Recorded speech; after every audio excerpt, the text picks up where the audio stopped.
Эрт урдын цагт эмгэн өвгөн хоёр аж түрэн амьдран суудаг байж гинэ.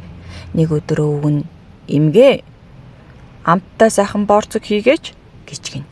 Гэтэл эмгэн "Иш өвгөн минь, гурил байхгүй шүү дээ" гэж гинэ.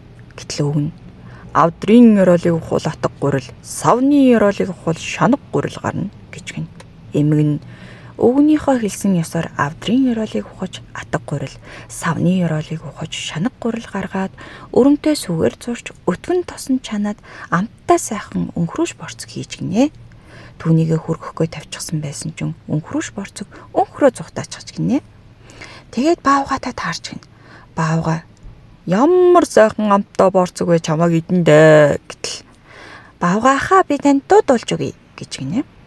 Тэгээд авдрын ёроолыг ухаж атга гурилаар хийсэн, савны ёроолыг ухаж шанаг гурилаар хийсэн, өрөмтэй сүгээр зуурсан, өтгөн тосон чансан, өвгөн эмгэн хоёроос өөрийн чадлаар зүхтаасан гэд дуулж байгаа зүхтаачих гинэ. Тэгээ туулаатай таарад мөн л дуугаа дуулж өгөө зүхтаачих. Чонтойч таарч, чонд дуугаа дуулж өгөөд мөн л анхаарлыг сарниулж байгаа зүхтаачих гинэ.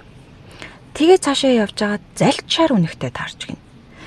Залчаар үнэнд дуугаа дуулж өгч исэн чинь "Өнхрөөш борцог минь, чиний дуу маш сайхан сонсогдоод байх юм.